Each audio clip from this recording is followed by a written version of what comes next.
Hey everybody, I'm HeadCasey, and joining me, Heliocathus. That's me. So you're an artist. I am. Artist, animator, filmographer, and video editor. All that stuff. Whew. It's a man of all hats. Yeah, I try. It's what you learn at animation school. Yeah, and to introduce you to the audience, you're also my flatmate, who lives upstairs. I live upstairs. Lives upstairs, so you're Game Ghost 20,000's brother. Yes. Yes. And you also are trans, like me, but opposite. You're doing female to male, I'm doing male to female. High five, same boat, different direction. It's wild. What a coincidence. So when I googled Heliocathus, it said, do you mean some other word? And I went, yes. And then it came up with flowers. But you tell me it's not based on flowers? No, it's a word smash of some astronomy BS. It's from the term heliacal rising, which is to do with Sirius, which is a cool star. And awesome. like the rising of annual Eastern hemispheres. So when the Eastern Hemisphere rises and you see the star, then you get the username. Something like that? Sure, yeah, I got that. Cool. It's actually really funny, because originally I got it from my Gaia Online account, which is like this game, because it didn't match, my old username didn't match my character, which was like this cool guy. So I was like, I need a cool name. And I was like, I like this name, I'm going to make it everywhere. So now it's my brand. It is. When I put it in the Google, you came up as all of the top pages on Google. Yeah, except my website. My website didn't come up. Website didn't come up? My website didn't come up. If it makes you feel any better, I'm pretty sure my website doesn't exist anymore. There was a brief while where Game Ghost 20,000 had bought a website called HeadCasey.com or something. We never did anything with it. Oh yeah, mine's just a website that I did for class, but it's useful because it has information and stuff. Okay. My portfolio and my show reel. Alright, now we've introduced you to the camera, we're actually going to do a little Q&A video. Because I haven't done a proper Q&A since before I started my transition. I did a video with an old flatmate of mine who went by the username Straight Chillin'. And Straight Chillin' had asked me an inappropriate question, which had given me the idea to film a Q&A. As soon as I get the camera on him, he asks the most polite, thought out questions that he could think of. All of the inappropriate went out the window. I was really disappointed. The worst. Yeah, and his question was, when I made the announcement that I was going to be transitioning, all of the flatmates kind of accepted that. But when Straight Chillin' got me alone, he was like, you know, I used to know, I knew a dude that did the same sort of thing, and going down the street, she looked exactly like a girl. Nobody even knew the difference. Oh, it was so funny when dudes would hit on her. Oh my god. But anyway, the main reason that you do this sort of thing is you're really into dudes. And I'm like, we should do a Q&A. That's great. Yeah, and then in the Q&A, none of that. Mm-hmm. So, with the idea that I kind of like vaguely inappropriate Q&As, I have a question. It's not specific to you, but it's a female to male question. Go ahead. I'm assuming that you're going for the full transition? Okay. Well, assuming that there's a female to male that does the full transition, where does the penis come from? I don't know. We don't know, okay. We don't know. I'm sorry, I can't help you with that. I don't plan on that, so I haven't researched it. Okay. I think I asked somebody else at some point, and they said it's just the opposite, where when you're doing male to female, they take the bits and put them inside. I'd imagine. And somebody says that, they take the bits out. But I don't understand that. I'm pretty sure it doesn't work either. But I know when you go on T, even before, surgery, that can grow and become a sort of, mini penis. Oh! Yeah, I've heard stuff about that. And I was like, it's really weird. It does sound really weird. Kind of uncomfortable. Oh, goodness. Well, we did a good job if we're subtly uncomfortable. Oh, goodness. I'm hard to offend, it's fine. Yeah. I had a classmate of mine ask me some really dumb, not bad questions, it was just really funny. Ask me the questions. He was like, first thing was, oh, you're a dude, right? I guess in your case. You're a girl, right? Yeah. Oh, he was like, are you a girl? And I was like, yeah, I'm a dude. And then, I think the only thing he said after that was, you have a great ass. Cool! Legend. Oh, legend, yeah. It's all Auckland so much, no one gives a shit. Fair point. I mean, it's some people can probably be but, everyone I've met, even, adults who don't even know a thing. Mm. When I went into improv class, they would, dress me as a female first, and I actually realized, and I was like, oh, wait, I'm not a wife. But, it was really weird, because I had, that disconnect that happened, and you're like, what? Yeah. In the middle of a scene, it was terrible. Oh, God. So then I mentioned to them, they were like, oh, sorry. I got you, cool. So, that was easy. Yep, so you get into a bit of improv? Yeah, I did 2 terms of improv. Awesome. With the group in Takapuna. Mm. That was fun. course, a little subtle tease for the audience. You might guest star on some HeadCasey, on some OMG Goo. Yes, we want to do that. Yeah. When I have more energy, because I'm tired. Yeah, this is the Q&A. Got to introduce you first. Yeah, Yeah. But yeah, OMG Goo was one of my favourite shows. it sounds fun. Yeah, so we just pose a question to omegle.com and then watch two strangers, converse. That'd be really good for improv, because it's like half scripted, half like... Yeah, because we got to fill in the blanks or they're typing, so there's a bit of our improv. And also the reactions to what they say, because some of it's just nonsense. Yeah, I sometimes think about some of the things I did in improv. Like, you couldn't write a script for a scene that's more wild than what you have in an improv scene. Yeah. Because one time I had one that was like, it went from petting a little rabbit to fighting a horde of rabbit monsters while throwing bits of mushrooms that explode at them, and then we escaped to the top of the cave. It was wild. It was so much fun. Sounds almost like a fantasy game. Yeah. Like, the amount of things you can happen. Like, one time, sometimes you're just driving through town, sometimes you're fighting a horde of evil rabbit. Not quite rabbits, but like monster things. Oh, goodness. For some reason, that reminds me of when I was in intermediate school, and I had a teacher that had an interesting way of teaching the students, where on the first day he basically said, make sure you're happy with the people that you're sitting with right now, because if you want to change desks, change seats, now is your chance, because this group you're with will be your team for the rest of the year. So we all ended up deciding that we were okay with our team, and it turned out that it was essentially Dungeons and Dragons class for a year.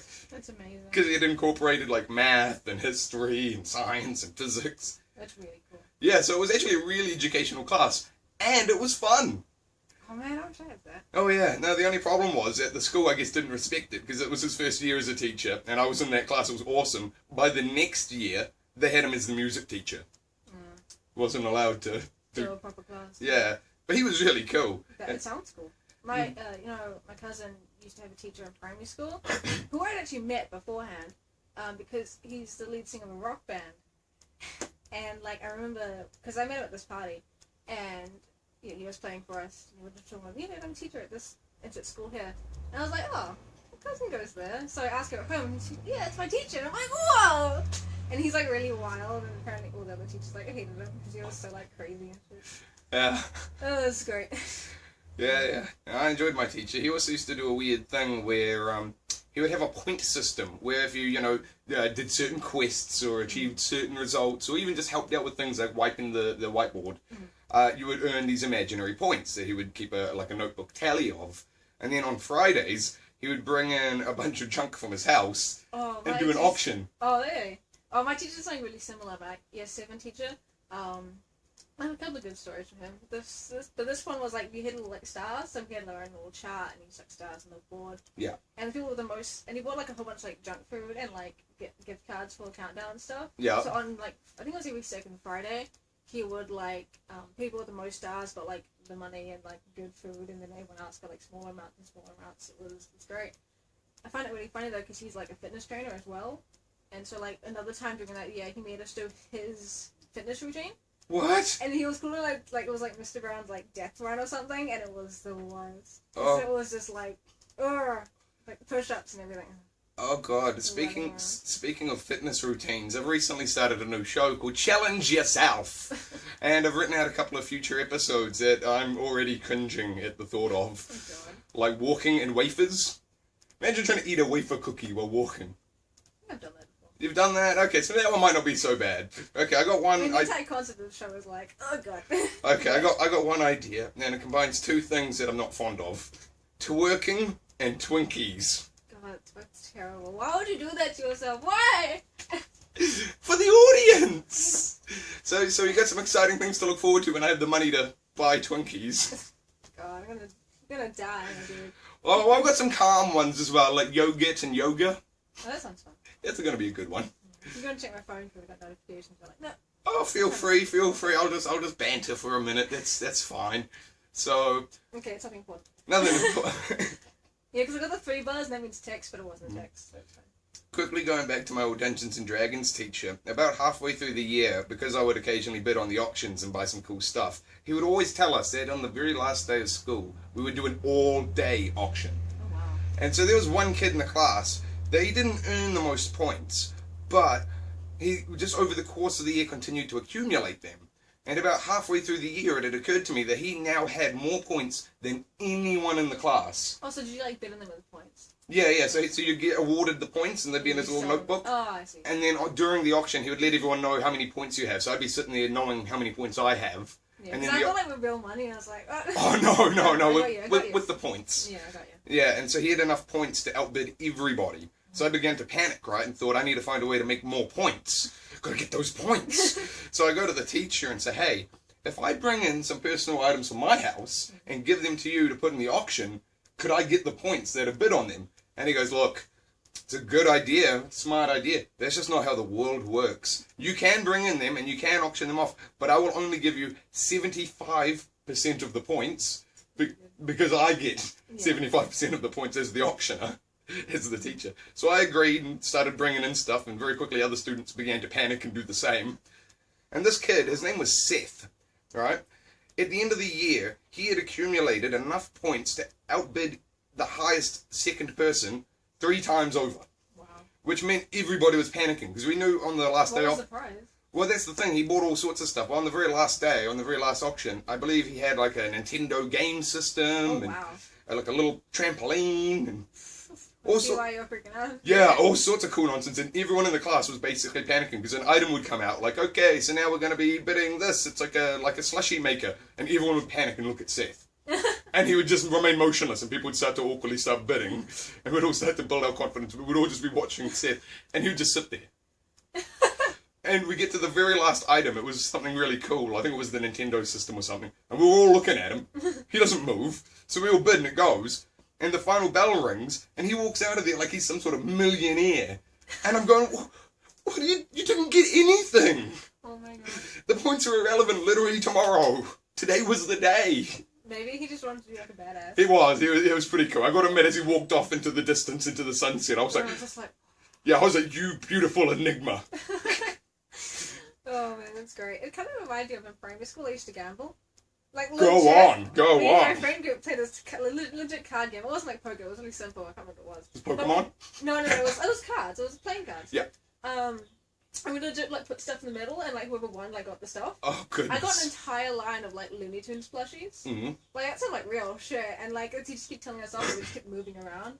Legit gambling, and I like forgot about that until recently. I was like, holy shit. Yeah. I was a fucking gambling 10-year-old. Yeah, I hate to admit there was a teeny bit of gambling in my youth as well.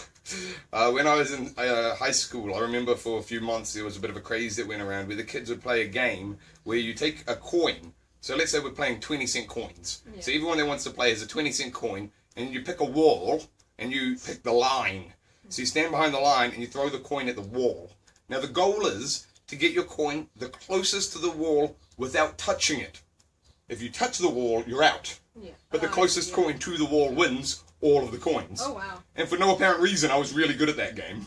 Yeah, I was really good at the card game as well. Like, it was all random, but I still got most of the stuff. It was great. Yeah. Free shit. Ooh. Yeah, so I was getting other people's lunch monies and stuff for that. I also recall briefly in one-day school, this is a bit more questionable than that, but I went to a special educational program called One-Day School for gifted intelligence students. Were you gifted intelligence? I had overactive imagination. That's why I was in the class. There were a couple of Rain Man kids in the class, and there were a couple of like really autistic kids in the class. But supposedly we were all there for having some sort of unique trait of advanced learning. I did a problem-solving group once, but I was pretty shit at it. Mm-hmm. But I got free cookies. So that's awesome. Well, one of the things I started at One-Day School for maybe a year or so was a lucky dip. Where over the course of the week I would gather up various things, and usually it would include Pokemon cards and Yu-Gi-Oh cards, and I'd fold them up in a bit of paper and like tape it shut, and I'd put them all in a big bag, and I'd show up, and it's $1 for the lucky dip, with the guarantee of one rare card in the bag per week. Oh wow. I rolled up the money. Yeah, I can imagine. I didn't do anything like that. We did have like a 50-cent day at school where you can like sell stuff. Mm-hmm. But yeah, I didn't sell anything like anything. In high school I was like a goody two-shoes. I had detention once. Mm-hmm. And it was for forgetting my calculator. Oh, goodness. No detentions. Like, I didn't even do my homework that much, but I didn't get detention for it.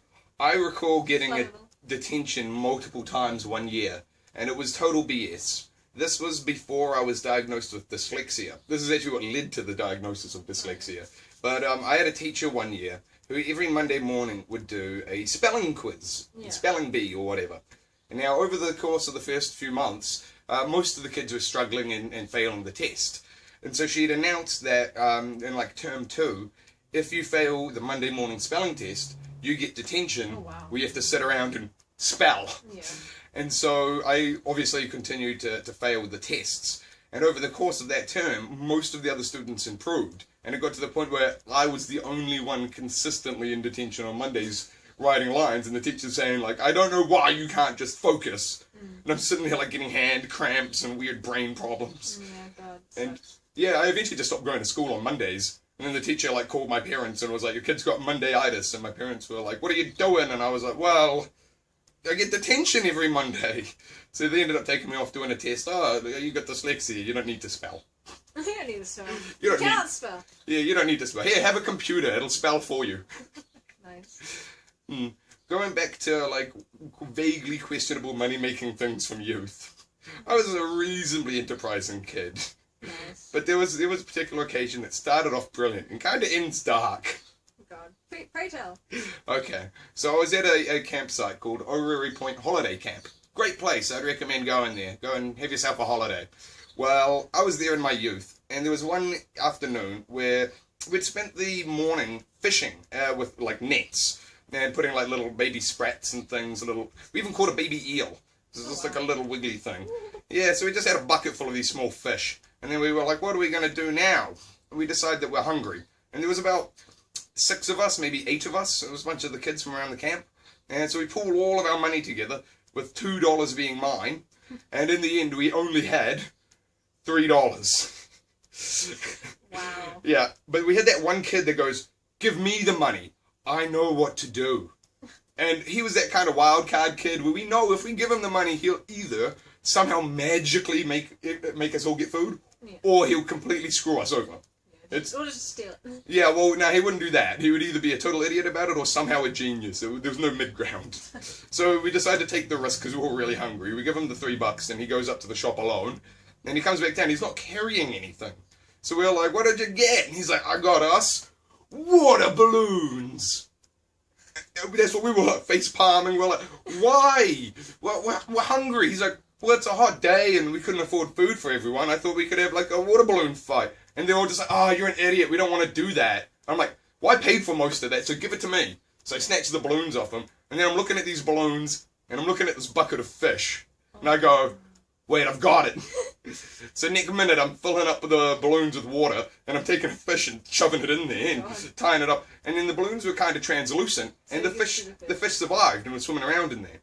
And so we quickly bucket up an entire bucket of balloon fish and we get a piece of cardboard and write a sign that says, instant pet fish, 50 cents. Oh wow, I should have done $1 at least. Well, that's the thing. There was some questionable stuff that happened. Like, so we were selling out. There was like a line of people trying to buy these pet fish. Everyone in the camp was really taken by it.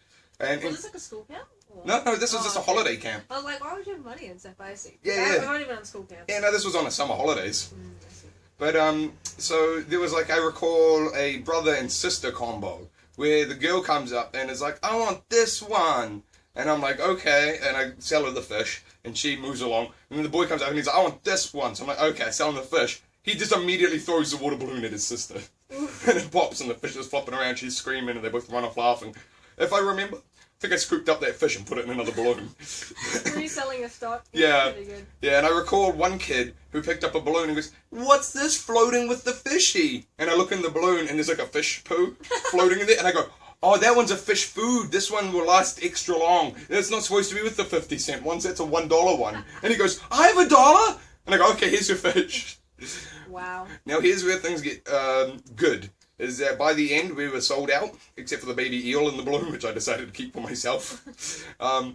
But we had $37.50. Wow. We had fish and chips so much that we physically couldn't finish it amongst all of us. Amazing. Yeah. Well, here's where things get dark. So maybe about 4 days later, 5 days later, we're packing up to leave the campsite. Like, we're putting our stuff in the bag. The parents is really angry. No, the little girl comes up to me. Excuse me, mister. Because back then I was still Max. Excuse me, mister. My fishy's been sleeping for a few days. And holds up a balloon with a dead fish in it. And I look at the fish for a few seconds and go, Oh no, he's just sleeping. Fish have a long hibernation cycle. What you should do is put him somewhere safe on a nice tall windowsill in the sun, and he'll be fine. And she goes, yay, okay, and runs away. And my friend who was with me goes, you're going to hell. And I'm like, no, it's smart, because she'll put it on the windowsill, it'll pop, and then it'll evaporate, and she'll just forget about it. Problem solved. And he's like, there'll be like a dead fish somewhere. I'm like, it's already dead fish. Pretty good. Yeah. So yeah, I was both a genius and a monster. Yeah, I was like, you're the worst, but it's also hilarious. I wish I did that. Yeah, it's one of those things you just can't make up or recreate. No. I'm like, how is that real? Yeah, I'm pretty sure if kids try and make the instant pet fish now, they'll get in trouble. Oh, yeah. God. As well, like, I remember mentioning it to my parents, and they were like, you shouldn't be doing that. I'm like, we made $37.50, and they were like, oh, good job. The only memory I have of school camp is I thought there was a bomb in my room, so I had to sleep with the teachers. Because, like, it was like a beeping sound outside, and I was like, nah, I'm gonna go, so I slept with, like, the teacher's cabin. Did you ever find out what the beeping was? No. It wasn't a bomb, though. It was probably just, like, a... It's like a pervy spy cam just in the corner. Or 10. Like a blinking red light on it. No. It was, like, definitely outside. But it was probably just one of those, like, boxes. Sorry, I didn't mean to immediately go to creepy. It's just all of my school camp stories are immediately going to creepy. Yeah, it's fair enough. Yeah, I remember I had a childhood friend. We'll just go with the code name Jew Boy. I think he's been referred on my show before. Good old Jew Boy. But yeah, so there was 4 of us dudes in one cabin. Me on the top bunk, Jew Boy underneath me, and 2 other dudes on the other side. And there was a night where the lights go out and we all kind of stopped talking and we were, getting ready to sleep. Fucking Jew Boy starts masturbating on the bottom bunk. And, like, I just kind of turned my head to look over at the opposite bunks, and I can see by, like, the uncomfortable shuffling and movement in the opposite beds that everybody in the room was awake. Oh, God. That's terrible. Yeah, Jew Boy was an interesting character. He used to have, like, a foot fetish and play with my feet a lot. Best foot rubs I ever had. Oh, God. Yeah, Sunday, there's a furry convention next year. I like animal people. But it's the only one in New Zealand, and it's like a camp thing. Because why not make it a normal? No, it has to be a camp. New Zealand. But yeah, all the premium tickets sold out. So there's only like the normal tickets, which are like rooms with like 6 bunk beds. Like, do I want to share bunk bed with furries? It's like maybe, I don't know. I don't know if I'd be as opposed to having a bunk bed with furries as the lady Jew Boy. For the record, the reason the name is Jew Boy isn't some sort of, like, racial slur. It's that his mother's side of the family was actually Jewish, and he would constantly try and deny that part of him. It would infuriate him. It would point out the fact... He was racist. What's that? He was racist. Yeah, he was racist. Yeah, he did not want to accept the fact that he was at least half Jewish. And so the more he would try and fight it, the more the nickname would stick, Good times. I don't know what to do with my hands. You don't know what to do with your hands? I just feel like, I just do this with my hands. Yeah, I do that when I'm waiting around. I'm just like... Just do like little hand signals and just wait to see which one pisses off the audience. Fucking gang signs. There was a lot of gang signs. I don't know any gang signs. I'm not cool. Yeah, I don't know if I know any gang signs either. Is that a gang? Bloody the nerd gang? Fucking live long and prosper. I don't know. I see a lot of nerds doing that secret cult of nerds. Nah, it's the Spock one, right? Yeah, the Vulcans. Still, it's almost a cult at this point, right? Star Trek, yeah. That's got to be almost a cult symbol. You got to and they're like, oh shit. Yeah. The thing is, like, Star Trek's so big, it's barely even like geeky anymore. Like, you gotta have the underground shit. I think Star Wars needs to come up with an iconic hand thing, because Star Trek's got like a Wookiee scream. Yeah, they could just get the old, it means the Force. The Force. Or you can go like, I think it's May the 4th, so you just like, whatever the month it is. Oh, yeah, so Star Wars, instead of trying to claim a hand signal, claim today. Well, they already have, but... Yeah. Yeah, good old May the 4th. And then the 6th is Revenge of the Sith. Revenge of the 6th. Ah! I don't know anything about Star Wars, but I know that. You know more than me. Star Trek for life. Fuck you. I know that there are Ewoks, unless remakes have happened and that's not a thing anymore. Yeah. I don't know. I hear that some of the canon in that show is a teeny bit off, so... No, yeah, I've heard it's all over the place. I keep hearing people going on about midichlorians. Oh my god, there's a species in Star Trek called the Cardassians. Go on. And it's like all the time I'm a little like Cardassians. Or keeping up with the Cardassians. Which is also really funny. and just Star Trek species are great to fuck around with. Because you also had like Betazoids, and one of the main characters in TNG, which is not so like Star Trek it's the only one I've seen. Yeah, I just said Star Wars into Star Trek. I'm going to be annihilated on the internet. Welcome to the internet. Welcome to the HeadCasey channel. All the facts are kind I of. fucked up Star Trek and Star Wars. Oh, I'm dead. It's alright. On my show, the facts are all kind of. Yeah. I have an approximate knowledge of many things. That's a Adventure Time reference. Yeah, it's the only one I know. Alright, a couple of quick ones. Adventure Time, scale of 1 to 10. 1, worst show ever, 10, best show ever. I've only seen like early seasons, so I'm gonna have to give it a solid 6. Solid 6? It's a good show, I just haven't seen it. Oh, it develops so well. I know. I follow the Ice King plotline like it's a religion. Yeah, I'm currently rewatching X-Files, so I still got like 4 seasons to go on that. Yeah, I've already seen the entire thing, but I'm watching it again because I like it. Yeah, yeah. I sent Game Ghost this huge paragraph just earlier today. It's not entirely spoilerish, but in Adventure Time, they're up to the last 5 episodes. Yeah. And in my head, I went through the list of plot lines that still need to be resolved. There is a lot. Honestly, if people tell me spoilers, I'm more likely to watch it. Oh, okay. It's really weird, but yeah, I don't mind spoilers. Yeah. I mean, I prefer spoilers. Yeah, well, I'm like, oh, I know how it ends. Yeah, well, in the current timeline, we're 5 episodes off the end, with the last episode being the finale, so it might be a 2-part or a 3-parter. So we might be able to stretch it out to like 7 episodes, maybe. But we still need to resolve Jake the dog's origin, because there's some backstory to where like hints and stuff.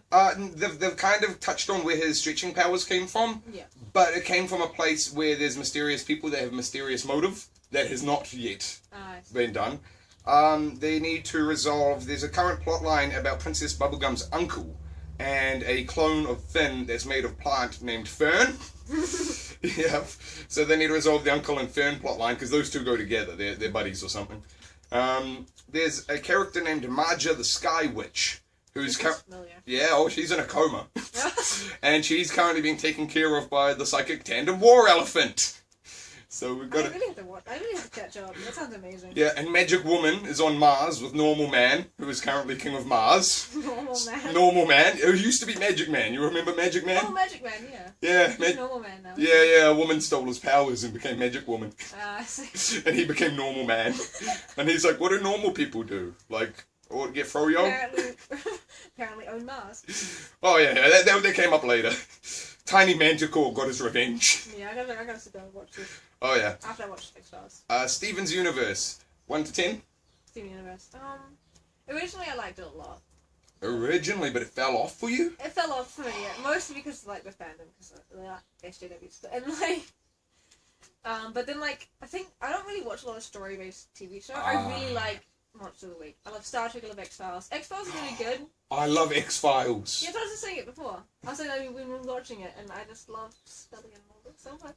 But yeah, I love how it's like Monster of the Week that's into like an underlying plot. Like that's my shit. Like just long ass plots like Korra and like Avatar and stuff. It's like yeah. So this is the part of the video, obviously, where we talk about shows.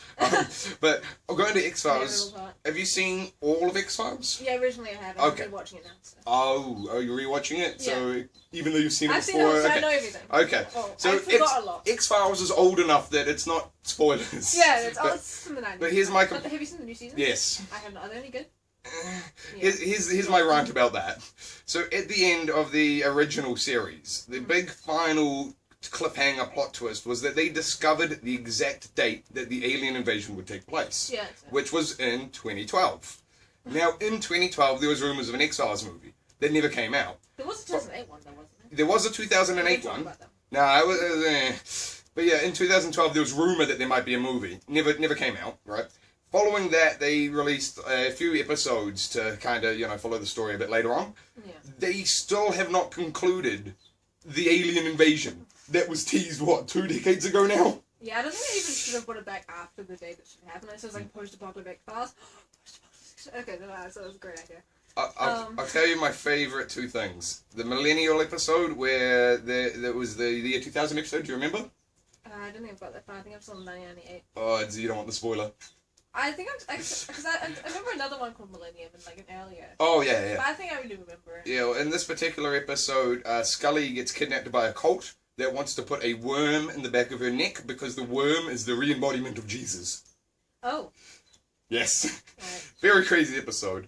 But my I other remember that one. my other thing about X-Files is that it had my favorite thing was an episode where there was a weird fungus that kind of tricks you into going deeper into the fungus and it slowly consumes yeah. you. Yeah. And yeah, and then tripping fungus just kind of became like the classic plot twist. My favorite episode is like I love all the funny ones, especially the cockroach one. Oh yeah, the one where most people can't see him and. No, it's the one where everyone keeps seeing cockroaches, but they're dying for like other reasons. But everyone thought it was like deadly cockroaches, and Sully's like, Jesus fucking Christ. And like a bunch of like I don't know what they were. It looks like little chocolate candies like fell on the floor like the supermarket. Everyone's going crazy, and everyone thinks like cockroaches, so they all leave, and Sully's just like. It's chocolate. I love how when she's always like done with everything. So what were the people tripping on? Was it mushrooms again? Well, no, only one of them was actually drug induced, and it was methane. I forgot it's called. Was that the one that starts off with the dudes fermenting feces? Yeah, those ones. I do recall the one where it started off with some kids and an addict fermenting feces. Yeah, and then he's like, "This bug is crawling out of my skin." That's the one. Yeah, I remember that vividly now. Yeah. But yeah, no. For a second, when you said the bug one, I thought you meant the one that starts off with a guy that calls up the X-Files or the FBI, or whoever, and basically says, "My boss is a secret insect monster pretending to be a person." It's later in the season than I'm watching. Yeah. Oh, whoops, sorry. No, I've seen it all. I can watch it again. I just watched it again because I love it. It's so good. Because my friend was watching it for the first time, and I was thinking about it. I was like, watch it at the same time. So we've been watching it at the same time, and it's pretty good. I'm a season ahead of her now, but yeah. Good. Oh, I might need to rewatch that one sometime. Yeah, I need to talk about X-Files more because I love them so much. Yeah, for some reason I always. So good. It's the only good ship. I don't even like shipping anymore, but like it's really brought me back to my high school years, and I'm like, oh, I'm fucking the wheel again. Yeah. For no apparent reason, it's always the mushroom episodes that really get me in that show. Because there was another mushroom episode. Have you seen Hannibal? No. You need to watch Hannibal because Gillian Anderson's in it. That's why I don't think I can watch the new series because I can only see Gillian Anderson as Bedelia, which is Hannibal's psychiatrist, I think she is. Oh, okay. And she's really like formal and posh. Yeah. And it's like that's not Gillian at all. Yeah. But like there's an episode where someone's using human corpses to grow mushrooms. Oh, that's crazy. Oh, okay. It's really good. Yeah. That sounds. Hannibal's amazing. Like it makes murder look really pretty. Like my favorite murder has to be the tree one, where a guy is suspended in a tree and all his organs have been replaced with flowers. Oh. That and the turducken. The turducken. Bird inside a person inside a horse. Oh god. And that's not even the first time someone's inside a horse in this. There's the second time where a guy who's still alive crawls out of a horse. Yeah, wasn't that like Terhue Horseman? Because turducken is duck inside of turkey. So they were like cutting up and doing an autopsy on Oh, the lady, and the bird no. like flies out, and it's a starling as well. Oh dear. Have you seen the original movies? The original. Silence of the Lambs? No. Okay, because that's a reference to that. Because I couldn't actually get the copyright for Starling. Yeah. Forgot her name. Clarice. Yeah, I couldn't get a license for Clarice, which is sad. Mm. It's really good if you like Monster of the Week, but also plot lines and also like kind of gay. Okay. All right. Let's quickly try and wrap up the Okay. talking about shows part of the thing because we can tell personal stories and I feel Yeah, like that's it's more fun. what the I don't audience have likes. that many, but that's fine. Well, what's on my mind at the moment is airport security because I recently got back from my Australia trip, right? Now, I travelled with a person that had an international license from somewhere else, and I had a New Zealand passport, you know? So coming back into the country, you have to sign like a form that says like, you know, you bringing any food items with you, you know, you bringing any drugs with you, you know, you bringing any booze with you, all of that sort of stuff, you know, are you carrying for anyone else? And now under the, are you bringing any food, dairy, meat products with you? I had this burger in my bag from the Australian variant of Burger King, Hungry Jack's. Really? Yeah. By the way, I believe Hungry Jack's is going to be renamed to Burger King finally. Oh, Australia is the only place that has Hungry Jack's. I guess I'm sure that's sort of like licensing issue. Yeah, I don't know. Well, everything in Australia was weird like that. Like if you've ever heard of Lay's potato chips, Yeah. in Australia they're called Smith's potato chips. All of their things are just slightly different. yeah, it's like a weird Well, it's alternate. like that in Germany as well, because I know Germany has like massive copyright stuff. Like they're really strict. Like if you see anything from, if you like have anything that has like copyright stuff on YouTube, it's not. It can be like available everywhere except Germany. Yeah. Yeah. By the way, the only redeeming thing that I found in the various fast food joints in Australia was that KFC did not break their contract with Pepsi. Here in New Zealand, I went to KFC the first time ages ago and they didn't have Pepsi. I'm like, what is this fucking bullshit? This is not okay. I used to be a Mountain Dew addict. And KFC without Mountain Dew to me was unthinkable. But when I went to Australia, they have Pepsi, and not only that, they had frozen Mountain Dew that actually lived up to it. Wow. It was incredible. But go back to airport security. So I had this burger with me. So I write yes under are you carrying any meat or dairy products or other food items. But but I'm on this flight. So halfway through the flight, I get hungry and eat my burger. So you'd say no when you get to the Yeah, well, that's the thing. I figured I'd just tell them when I got there, because I already filled out the paper. I have dyslexia. I'm not doing it again. So I get to the place, and I'm going through like a security thing, and it says, like, if you have anything to declare, like, come through this line. And so because it had said yes on some of my things, I thought, I better go through that line. Just in case. Just in case. I think I did actually have some stuff to declare anyway, like tobacco or whatever. So I was going through, and she says, oh, it says here meat products and dairy products. So I was like, oh yeah, I had a burger with me, but I ate it. And she was like, oh, okay, go this way and go down the green lane. And I'm like, what is this green aisle or something, green alley? Yeah. And she kind of gestures off to like a door on the side. The green aisle sounds like something like island. Yeah, and so directly in front of me is all of these like X-ray machines to like X-ray your bags and stuff. But she's pointed me off to this like side door. So I kind of get a little bit confused, thinking to myself, oh shit, I'm in trouble. So I go through the side door, and it's just a hallway that just leads you around back into the same room on the other side of the machines. So I didn't get any of my bags X-rayed returning in, right? So I think, oh, that's kind of cool, you know. You've got some knives through. Yeah, I mean, I thought to myself, that's kind of cool. But then they've got those dogs that like sniff for food or drugs, yeah, whatever. And the dog immediately gravitates to my bag. And the dog's going like sniffing and like sitting down, doing like weird signals and stuff to the person. The person comes over like, all right, so the dog's indicated that there's something in your luggage. Do you have any food items in there? And I said, well, I had this burger, but I ate it. And they go, oh yeah, it's probably that. You can go. And I thought to myself, like, as I'm walking, I'm like, but the dog actually indicated. You didn't check. I could have. I actually have a really good story I heard from a comedian, and I shouldn't really steal stories, but it's just like that. Basically, he had this luggage, and I don't know what it was. I think he'd like weed brownies in it. Oh and goodness! He forgot.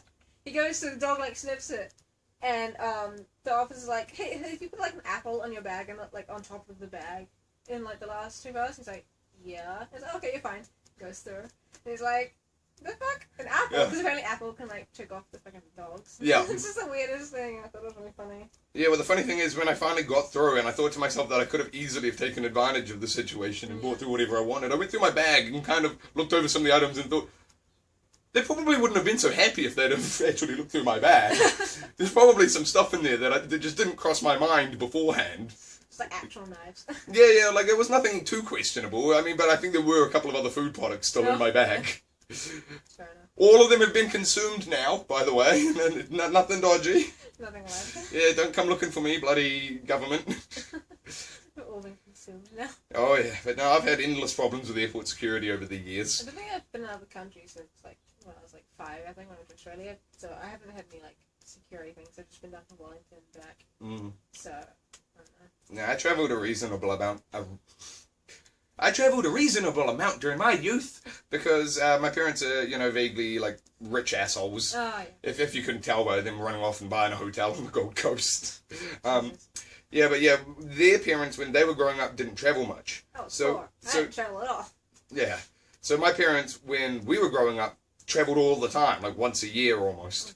And so I went to all sorts of things. I did a cruise ship to New Caledonia, and I've flown to America and gone around there. But I swear, the amount of airport security problems I've had in my life. Well, I imagine if you travelled that much, I wouldn't be surprised. Yeah, but it's almost every time. I remember one time they confiscated my lighter because they were trying to say that it was a blue flame lighter, and the flame was green because they had a bit of copper over it. But what they meant was that it was like a gas jet lighter, and you're not allowed to take those. And I was trying to argue with them over the colour of the flame, but they took it anyway. And then another time, yeah, when I was trying to come back from America, I had this backpack. I would have been 17, right? Yeah. My backpack gets flagged in security, and I get pulled aside. And I was with my parents and my nana, who were all watching me get pulled aside by security, like, oh no, not again. And they open up my bag, and they pull out, like, a toy gun. And they're like, you have a toy gun in your bag. And I'm like, oh, whoops, I guess I didn't realise I had that in there. And they rummage in my bag small, and they pull out a smaller replica gun that's a cat gun, where you can put some caps in it and it goes pew, pew. And that was a gift that my nana had bought me. And so they're like, you have another gun in your bag. And I'm like, ah, whoops. Then they go even further in the bag, and they pull out, it's a squirt gun, but it's in the shape of a blow dryer. from the movie You Don't Mess with the Zohan. Right. Yeah, I got it at Universal Studios on my travels. But they go, this is a gun. I say, that is a hairdryer.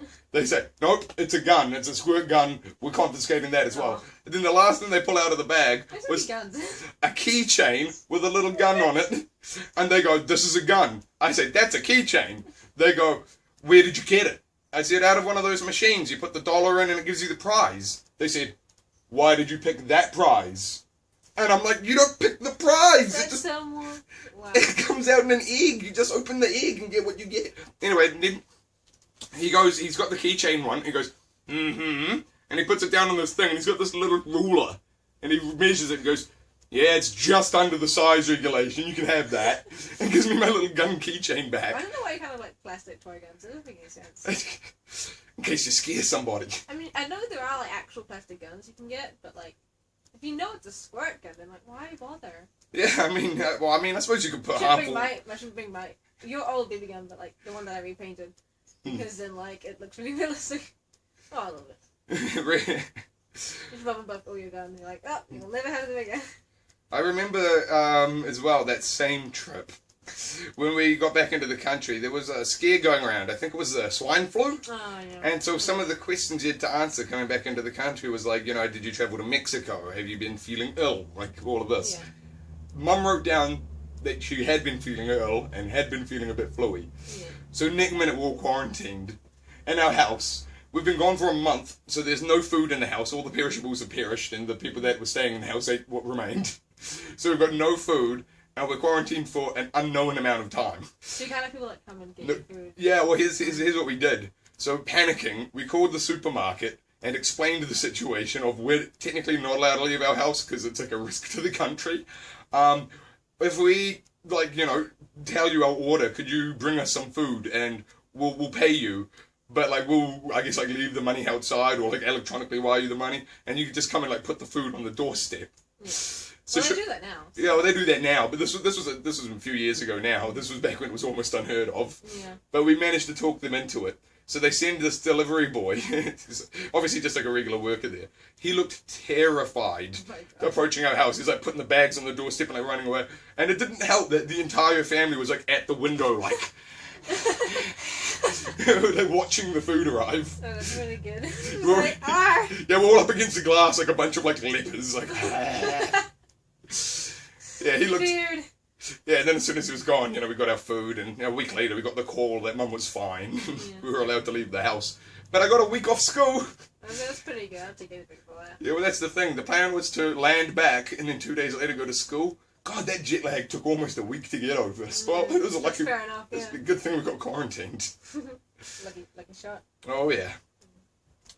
Do you have any Q&A questions for me? Oh, Pepsi. You want a Pepsi? Yeah, that's the only thing that's on my mind right now, because you mentioned it before, I'm like, no, I want a Pepsi. Yeah. I do always kind of want a Mountain Dew, but I am several months clean of the Mountain Dew. Mountain Dew addiction. I did actually have a Mountain Dew addiction. Did you know how bad that was? It sounds bad. I drank a bottle, a 1.5 bottle, every day from about 7 years old. Until about... Jesus Christ. Yeah, until around the end of last year. I used to have a Whittaker's addiction. Oh, go on. How many? Like one a day. But like the small ones, and then sometimes a big one a day. Yeah. It was not good. Yeah, well, mine was 1.5 minimum. Yeah. There were certain occasions, like if I was having an all-nighter video game LAN party, where I'd go through a good 4 or 5 bottles. I don't know, like Mountain Dew like doesn't even taste that good. Oh, to me, it tasted like liquid gold. To me, it had just the perfect level of chemicals to balance I've out. only like just realized that I like Pepsi or Coke.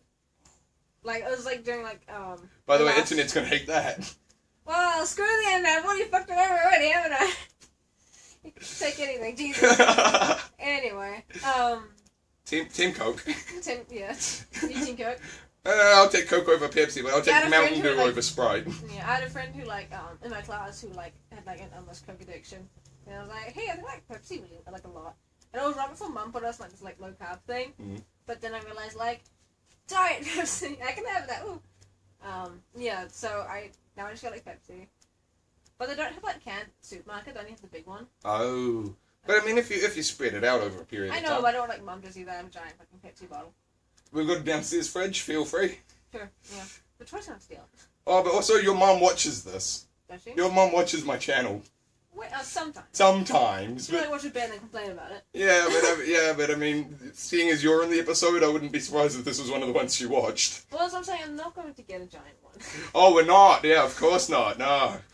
All right. Yeah. Wink. Maybe a diet one. Here's my card. It's fine. It's fine. It's fine. Yeah. It's for the internet, so it's fine. It's the internet. It's not real. Don't trust anything you read on the internet, Mom. Oh God. Yeah, Please, it's stop it. yeah. I don't know why like half of my audience is like parents. Between my parents and your mom, it's like half It's the. like half the audience. Wow.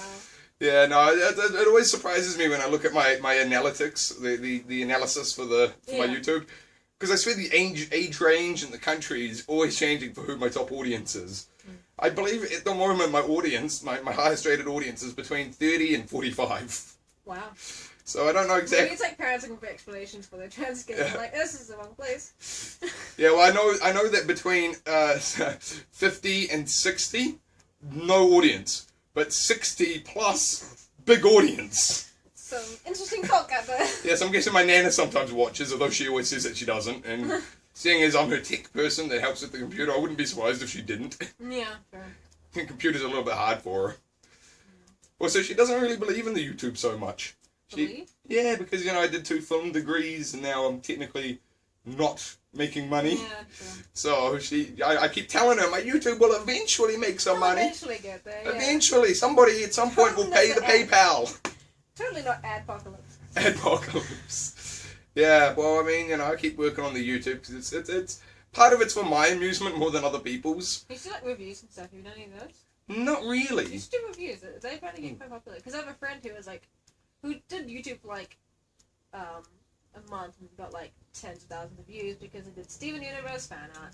Ah, of course. Looking at you, Tony. And I was like, wow, cool, that's great. But mind you, their stuff's really good, so they totally deserve it. Yeah. But yeah, it's just like, wow. Anyway, the amount of things you can get for just like mentioning a show that people like. Yeah. Well, I mean, it is pretty unique because it's like fusions of random characters, like fan fusions. oh yeah.